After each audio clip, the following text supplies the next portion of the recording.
वल्आक़िबतु लिल्मुत्तक़ीन वस्सलातु वस्सलाम अला मुहम्मद सल्लल्लाहु अलैहि वसल्लम। अम्मा बाद, मोहतरम सामाईन किराम, आज से 1400 कबल माजी में इंसानी मुआशरा बद से बदतर दौर से गुजर रहा था। हर तरफ ज़ुल्म, ज़्यादती, फितना, फसाद और कत्ल व गारतगिरी का बाजार गर्म था। अल्लाह पाक ने इंसानों की रहबरी और उनकी रुश्तो हिदायत के लिए नबी आखिर ज़मान ताजदार मदीना मोहम्मद अरबी सल्लल्लाहु अलैहि वसल्लम को मबऊस फरमाया।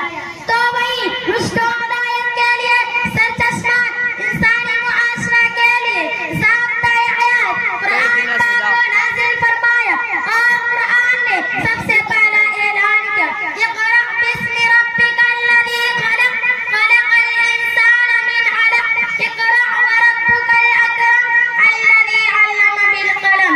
सदर आली वक़ार तालीम और तरबियत की बदौलत ही अल्लाह ताला ने इंसानों को अशरफुल मखलूक़ात का दर्जा दिया। यही तो वह इल्म जिसकी बदौलत फरिश्तों ने आदम अलैहिस्सलाम को सौदा किया। ये तालीम नूर है, रोशनी है, हिदायत है, औलाद आदम का गुमशुदा खजीना, इंसानों को औजे कमाल पर पहुंचाने का जीना है। क्योंकि यही वह तालीम है जिसकी बदौलत हज़रत इब्राहिम अलैहिस्सलाम आतिश नमरूद में कूद पड़े। इसी तालीम की बदौलत सहरा मूसा फिरऔन से टकरा गए। इसी तालीम की बदौलत सहराए अरब की तपती रेत पर बिलाल हबशी ने आद आद का नारा बुलंद किया।